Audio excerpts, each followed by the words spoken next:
अब राजकुमार बड़े हो चले थे। राजा दशरथ को उनके सुयोग्य शिक्षकों के आश्रम में भेजा। राजकुमारों ने थोड़े ही समय में वेद शास्त्र, पुराण और राजनीतिक प्राप्त कर ली। धनुविद्या और धनुर्वेद में वे कुशल हो गए।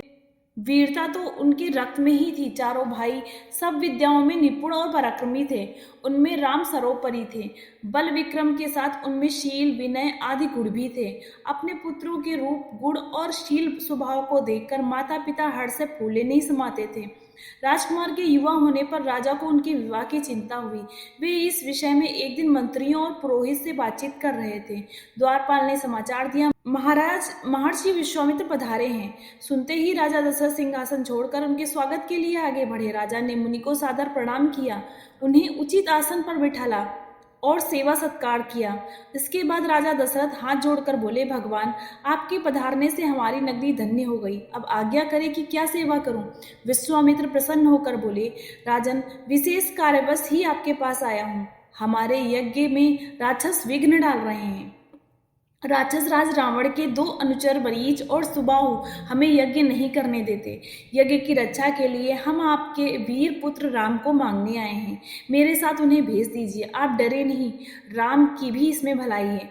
मैं आज ही लौट जाना चाहता हूँ। इतना सुनते ही राजा के प्राण सूख गए। वे गिड़गिड़ा कर विश्वामित्र से बोले, ऋषि राजिया, आपने कैसी बात कह दी? रावण के सामने तो देवता, दानव, गंधर्व कोई खड़ा नहीं हो सकता। उससे वैर मोल लेना हंसी का खेल नहीं है।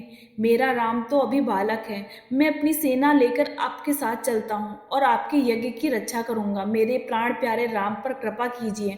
बुढ़ापे में पुत्र वियोग से मुझे दुखी न कीजिए। इतना कहकर राजा विश्वामित्र के चरणों पर गिर पड़े। विश्वामित्र रुष्ट होकर बोले, राजन, आपका आचरण तो रघुवंशियों जैसा नहीं है। लो, मैं जाता हूँ। तब राजगुरु वशिष्ठ ने राजा को समझाया, महर्षि विश्वामित्र सिद्ध पुरुष हैं, तपस्वी हैं और अनेक गुप्त विद्याओं के पंडित हैं। वे सोच समझकर ही आपके पास आए हैं। राम को जाने दें, कोई इनका बाल भी बांका नहीं कर सकेगा। तब राजा दशरथ ने राम को विश्वामित्र के हाथ सौंप दिया। लक्ष्मण भी बड़े भाई के साथ चल दिए। विश्वामित्र के पीछे पीछे धनुष बाण लिए दोनों भाई सरयू के किनारे जा रहे थे। जब वे 3 कोस दूर निकल गए तब विश्वामित्र ने कहा, तुम दोनों भाई नदी में आचमन करके मेरे पास आओ। मैं तुम्हें बला अतिबला नाम की गुप्त विद्याएं सिखाना चाहता हूँ। इन विद्याओं के मिलने पर तुम्हारे आत्मबल बढ़ जाएगा और आसुरी शक्तियों से तुम्हारी सुरक्षा रहेगी। दोनों भाइयों ने ऋषि की आज्ञा का पालन किया। विद्याओं की ग्रहण करते ही उनमें नवीन स्फूर्ति आ गई।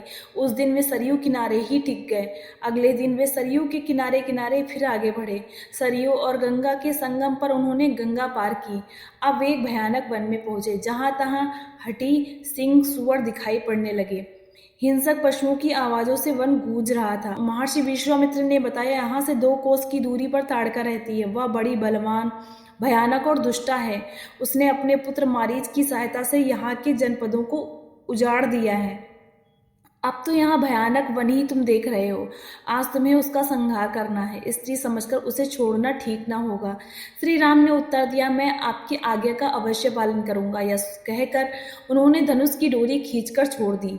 उसकी टंकार से दिशाएं गूंज उठी।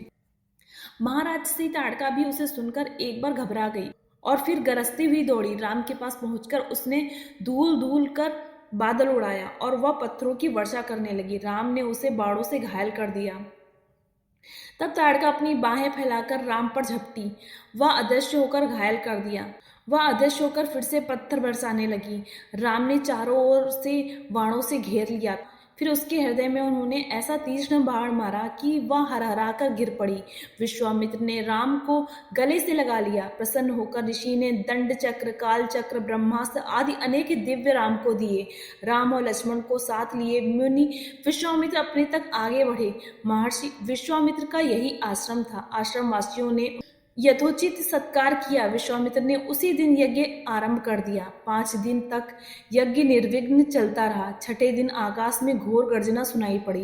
देखते ही देखते बादल जैसे 2 विशालकाय राक्षस वहां पहुंचे। इनमें से एक ताड़का का पुत्र मारीच था और दूसरा उसका साथी सुबाहु था। इन राक्षसों के पीछे बहुत बड़ी सेना भी थी। श्री राम ने मारीच पर मानवास्त्र चलाया। उसके आघात से वह मूर्छित हो गया और बहुत दूर समुद्र के पास जा गिरा। जब उसे होश आया तो वह दक्षिण की ओर भाग गया।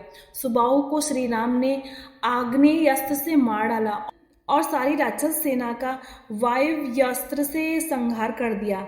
विश्वामित्र का यज्ञ निर्विघ्न समाप्त हो गया। विश्वामित्र ने राम को हृदय से लगा लिया। सब ऋषि राम की प्रशंसा करने लगे।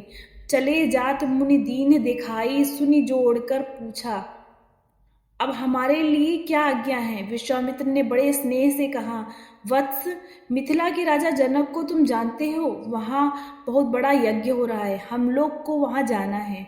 तुम दोनों भाई भी हमारे साथ चलो। राजा जनक के यहाँ एक विचित्र धनुष भी है, उसे कोई उठा भी नहीं पाता, वह धनुष तुम देखना।